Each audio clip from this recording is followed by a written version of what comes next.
दोस्तों, learning by एप्सर में स्वागत है। अब आप लोगों का 101 से लेकर 125 तक के क्वेश्चन का डिस्कशन किया जाएगा।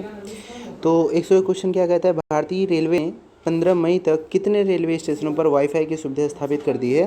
तो इसका जो आंसर होगा वो हो जाएगा 6000। ठीक है, तो 6000 स्टेशन अब हो चुके हैं इंडिया में, ऐसे रेलवे स्टेशन जिस पे वाईफाई की फ्री सुविधा दी जाएगी।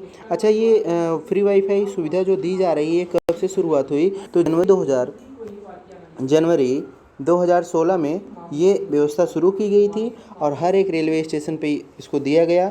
अच्छा, अब देखते हैं कि ये जो वाईफाई की सुविधा दी जाती है ये कितने समय के लिए दी जाती है। तो 30 मिनट तक आप वाईफाई की सुविधा फ्री ऑफ कॉस्ट ले सकते हैं। उसके बाद फिर से डिस्कनेक्ट हो जाएगा तो आपको फिर से कनेक्ट करके फिर से अगले 30 मिनट तक आप जुड़े रह सकते हैं।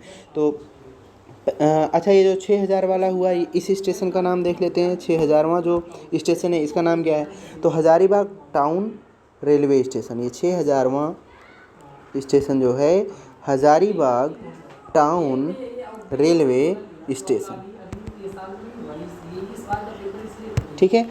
अच्छा, ये है कहाँ, ये पूर्व मध्य रेलवे के धनबाद रेल मंडल में पड़ता है। ठीक है, तो 6000वां वाईफाई स्टेशन जो है वो हज़ारीबाग टाउन रेलवे स्टेशन हो गया।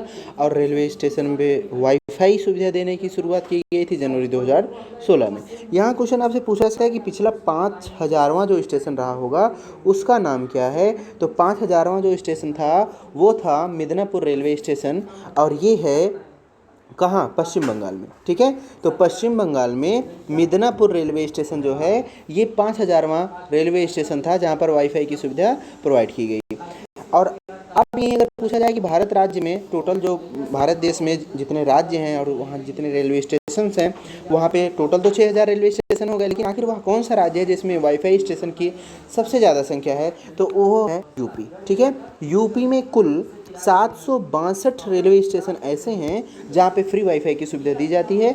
और उसके बाद नंबर आता है महाराष्ट्र का। तो महाराष्ट्र जो है, महाराष्ट्र में कितने रेलवे स्टेशन हैं जिन्हें फ्री ऑफ कॉस्ट में वाईफाई दिया जाता है, दैट इज़ 550 रेलवे स्टेशन ऐसे हैं जहाँ पर महाराष्ट्र के 550 रेलवे स्टेशनों पे फ्री वाईफाई की सुविधा उपलब्ध है। ठीक है, चलिए अगले क्वेश्चन की तरफ बढ़ते हैं। तो अगला क्वेश्चन क्या कहता है, हाल ही में कोबे ब्रांड को मरणोपरांत बास्केटबॉल हॉल ऑफ फेम में शामिल किया गया है। वे किस देश के खिलाड़ी थे।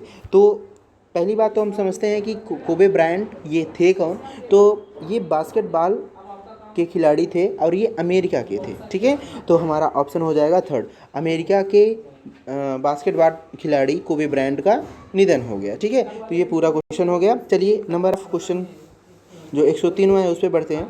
इसका आंसर हालांकि दिख ही रहा है। हाल ही में खबरों में रहा फरजाद बी गैस फील्ड किस देश में स्थित है। तो फरजाद बी गैस जो है ये ईरान में स्थित है। अच्छा, ये चर्चा में क्यों है, क्योंकि ईरान ने क्या किया, यहाँ पर भारत का नुकसान हुआ। पहले क्या था कि भारत यहाँ पे इम्प्लीमेंट कर रहा था, यहाँ पे जो ऑयल रिफाइनरीज वगैरह स्थापित करने का था वो भारत करता। ठीक है, और जहाँ पे भी ऑयल मिलने की संभावना थी सर्च करने का काम भी भारत के जिम्मे था। लेकिन ईरान ने विदेशी कंपनियों को बैन कर दिया इस क्षेत्र में। अब क्या है कि वहाँ की जो लोकल कंपनियां हैं, जो अस्थायी कंपनियां हैं, वही जा कर के काम करेंगी इस फील्ड में। तो इसलिए ये फरजाद बी जो प्लांट है ये फील्ड इसलिए चर्चा में है। तो ये किस देश में है, ईरान में है। ठीक है, तो चलिए अगले क्वेश्चन की तरफ बढ़ते हैं कि हाल ही में अंतर्राष्ट्रीय अजेय स्वर्ण पदक किसे दिया गया। तो अंतर्राष्ट्रीय अजेय स्वर्ण पदक जो है ये दिया किसके द्वारा जाता है, एक संगठन है जिसका नाम है महर्षि संगठन। कौन सा है, महर्षि संगठन। महर्षि संगठन, इस संगठन के द्वारा जो है दिया जाता है और उससे संबद्ध विश्वविद्यालयों द्वारा भी दिया जाता है। ठीक है, तो अजेय स्वर्ण पदक किसे दिया गया, तो ये आपको पता होना चाहिए, रमेश पोखरियाल को दिया गया है। ठीक है, तो अगले क्वेश्चन की तरफ बढ़ते हैं। The next question is Sikkim a history of intrigue and alliance पुस्तक को किसने लिखा है। तो यहाँ पे ये इम्पॉर्टेंट हो जाता है कि सिक्किम जो है आपका एक ऐसा स्टेट है जिस पे लिखी गई है history of intrigue and alliance book, और उसको लिखा किसने है, तो प्रीति मोहन सिंह मलिक ने लिखा है। ठीक है, तो इन्होंने लिखा है और ये पुस्तक का नाम हो गया। पुस्तक से एक क्वेश्चन आपके एग्जाम में 1 से 2 क्वेश्चन पूछे जाते हैं, तो आपको पता होना चाहिए। चलिए अगले क्वेश्चन की तरफ बढ़ते हैं। तो हाल ही में पाब्लो पिकासो पेंटिंग की न्यूयॉर्क में कितने $1 मिलियन की बिकी है। और आपको जानकर हैरानी होगी कि ये पेंटिंग जो पाब्लो पिकासो की है ये $100 मिलियन के क्लब में शामिल हो गई। तो किसी एक पेंटिंग को $103.4 मिलियन मिला, ये बहुत बड़ी बात है अपने आप में, ठीक है। तो अगले क्वेश्चन पे बढ़ते हैं। 107वां क्वेश्चन है कि मिस यूनिवर्स 2020 में भारत की एडलाइन कैस्टेलिनो किस स्थान पर रही हैं? तो ये थर्ड रनर अप थी। कौन सी थी? Third runner up. अच्छा, रनर अप के बारे में थोड़ा सा समझ लेते हैं कि आखिर ये होता क्या है। जैसे जो विनर होता है, ठीक है, उस विनर के बाद जो स्थान आता है, जैसे हम ऐसे नॉर्मली क्या कहते हैं कि क्लास में किसी की पोजीशन फर्स्ट आई तो वो पहला, किसी की दूसरी आई तो दूसरा, किसी की तीसरी आई तो तीसरा, एंड सो ऑन, ऐसे चलता रहता है ना। तो उसी तरीके से यहाँ पे क्या है कि जो विनर होता है उसको तो फर्स्ट नहीं कहा जाएगा, ठीक है, उसको विनर कहा जाएगा। लेकिन जो हारता है, जो फर्स्ट नहीं आ पाता, उसको फर्स्ट रनर अप बोलते हैं, ठीक है। तो फर्स्ट रनर अप, और जो उसके बाद वाला होगा वो सेकेंड रनर अप हो जाएगा, और जो उसके बाद वाला होगा वो थर्ड। तो आपकी एडलाइन कैस्टेलिनो जो थी ये थर्ड रनर अप थी, ये इनका स्थान कौन सा था? चौथा था, ठीक है। तो इस तरीके से हमें पता चला। चलिए इसी क्वेश्चन में एक क्वेश्चन और ऐड करते हैं कि मिस यूनिवर्स 2020 कौन थी, तो ये भी पता होना चाहिए। तो मिस यूनिवर्स 2020 थी एंड्रिया मेज, इनका नाम आपको पता होना चाहिए। ये क्वेश्चन आपके एग्जाम में पूछा जा सकता है, ठीक है। तो अगले क्वेश्चन पे बढ़ते हैं, 108 क्वेश्चन पे। वो क्या कहता है? हाल ही में UEFA विमेंस चैंपियंस लीग का खिताब किस टीम ने जीता है? तो ये है एक फुटबॉल कंपटीशन होता है जिसे किसने जीता है? बार्सिलोना ने जीता है, ठीक है। तो इसका आंसर ए हो जाएगा।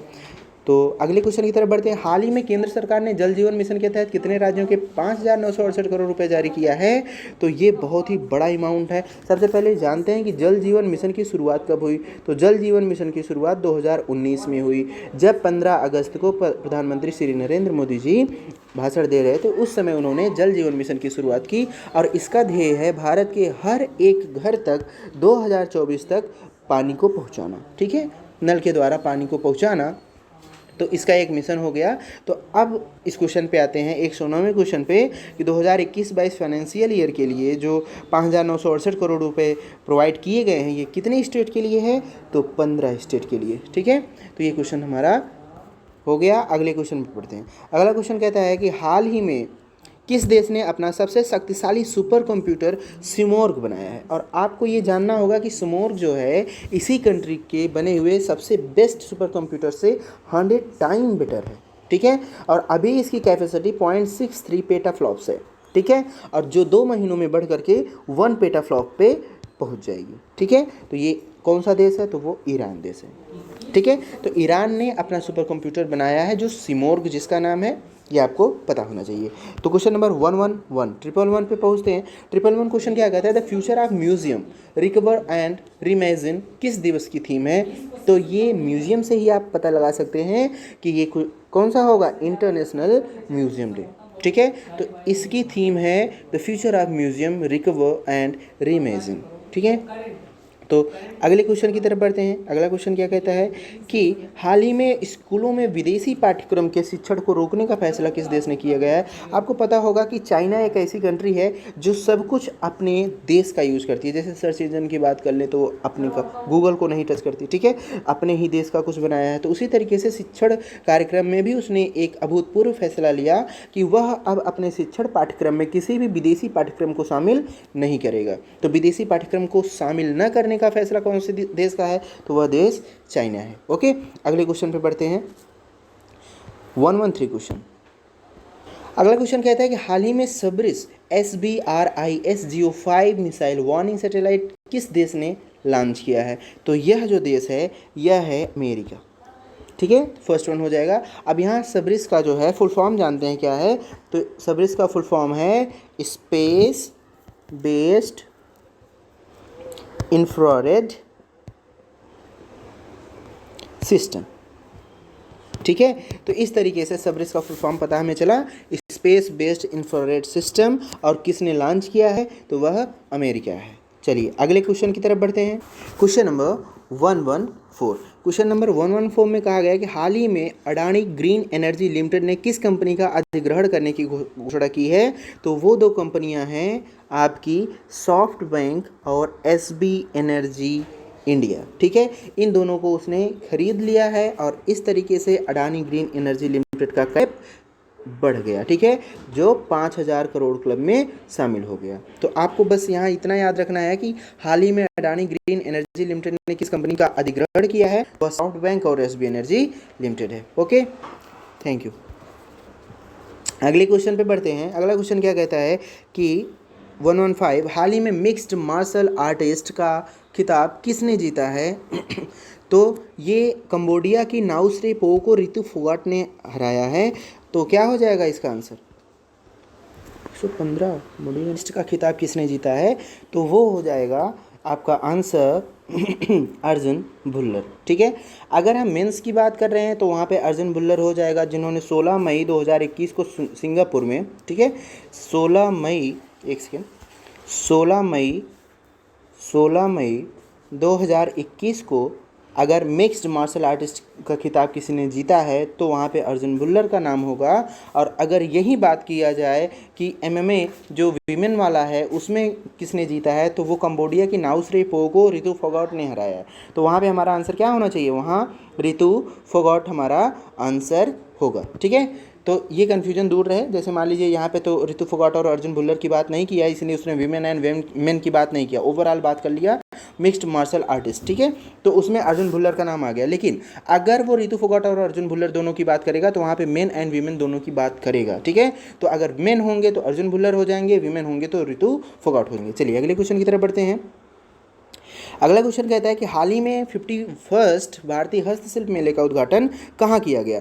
तो 116वें क्वेश्चन का जो आंसर है ये हो जाएगा आपका दिल्ली, ठीक है। तो दिल्ली में 91वें भारतीय हस्तशिल्प मेले का उद्घाटन किया गया है।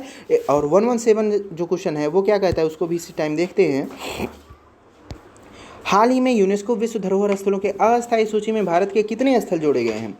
तो इसमें जो स्थल जुड़े हुए हैं वो टोटल नंबर ऑफ जो प्लेसेस हैं ये 6 हैं, ठीक है। तो ये आपको पता होना चाहिए कि 6 स्थानों को, भारत के ऐसे 6 स्थानों को जोड़ा गया। और भेजा कितना गया था? 9 स्थानों को इंडियन गवर्नमेंट ने भेजा था, जिसमें से केवल 6 स्थानों को जोड़ा गया, ठीक है। अब यहाँ जानते हैं कि आखिर वो 6 स्थान कौन कौन से हैं जिनको भारतीय स्थलों के रूप में जोड़ा गया यूनेस्को विश्व धरोहर स्थल में। तो वो हैं बनारस का गंगा घाट, तमिलनाडु का कांचीपुरम और मध्य प्रदेश का सतपुड़ा टाइगर रिजर्व और मध्य प्रदेश के जबलपुर का भेड़ा घाट, ठीक है। और महाराष्ट्र के मराठा मिलिट्री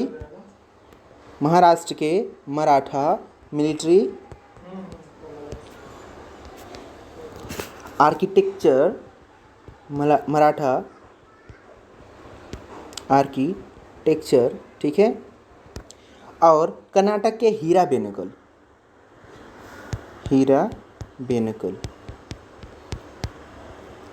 ठीक है।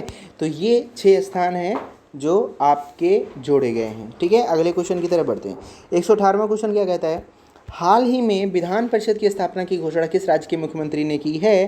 तो अभी अभी चुनाव हुआ था पश्चिम बंगाल में, और वहाँ पे कौन मुख्यमंत्री बना है? वहाँ पे बनी है ममता बनर्जी। और ममता बनर्जी ने कहा कि अब 18 मई की बात है, ये 18 मई 2021 की बात है, उन्होंने कहा कि अब पश्चिम बंगाल में भी विधान परिषद का निर्माण किया जाएगा।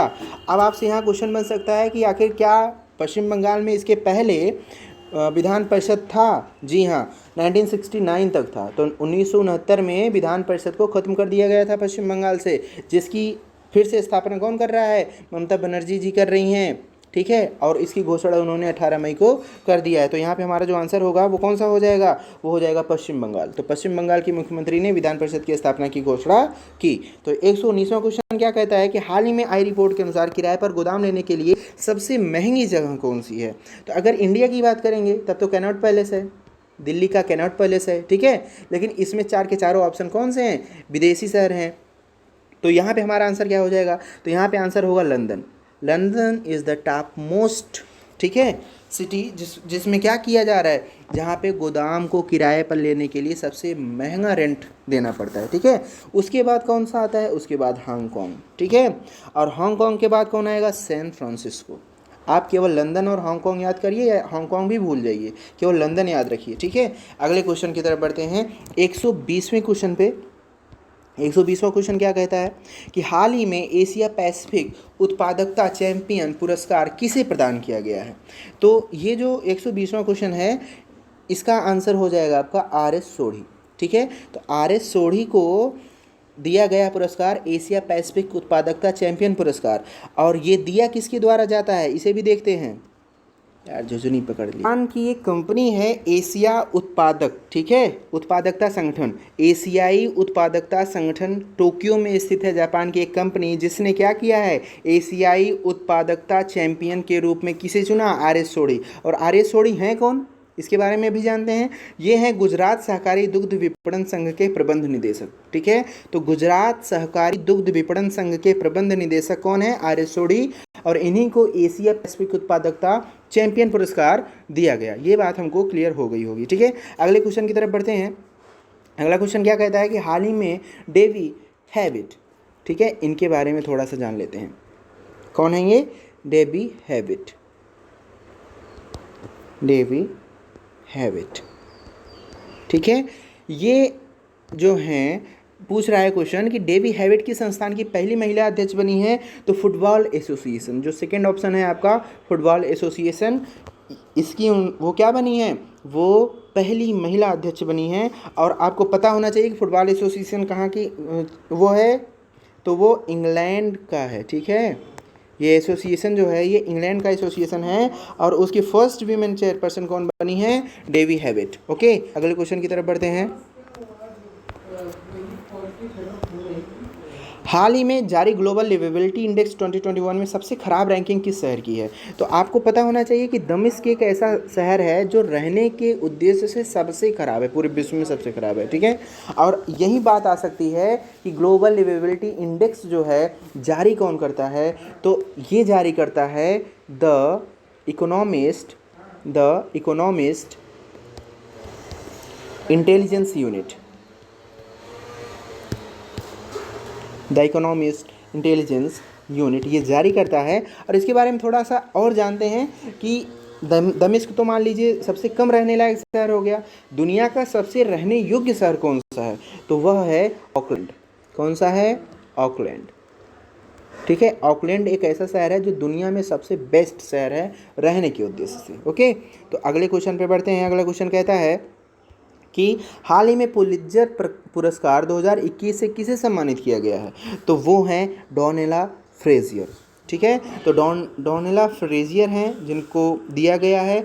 अच्छा, इनको किस लिए दिया गया, तो एक जॉर्ज फ्लॉयड थे, अमेरिका के आर्टिस्ट हैं, जो हिप हॉप आर्टिस्ट हैं, इनको वहाँ की पुलिस ने अरेस्ट किया, ठीक है, और अरेस्ट करके गोली मारी, ठीक है। तो गोली मारते टाइम जो उनका मर्डर हुआ था उसको डोनेला फ्रेजियर ने कैप्चर कर लिया, उसको रिकॉर्ड कर लिया, और इसी के लिए इन्हें पुलित्जर प्राइज़ दिया गया, ठीक है। अगले क्वेश्चन की तरफ बढ़ते हैं। हाल ही में पोलैंड ओपन में विनेश फोगाट ने कौन सा मेडल जीता, तो यहाँ का आंसर हो जाएगा गोल्ड, ठीक है।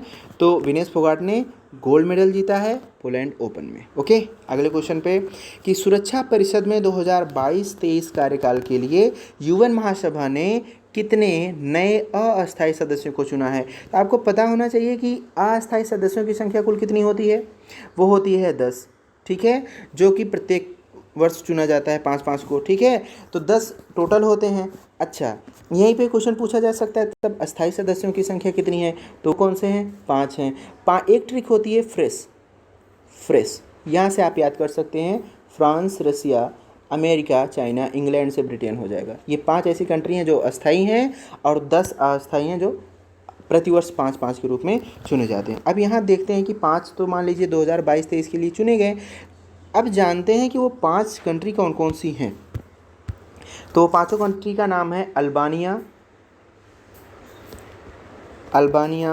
ब्राज़ील, गेबन, घाना और संयुक्त अरब अमीरात, यूनाइटेड स्टेट्स ऑफ, ठीक है, यूनाइटेड अरब अमीरात, ठीक है, संयुक्त अरब अमीरात। चलिए, ये 5 कंट्री हो गए जिनको चुना गया अस्थायी सदस्यों के लिए रूप में, और इनका कार्यकाल 2022 से 2023 तक रहेगा। धन्यवाद।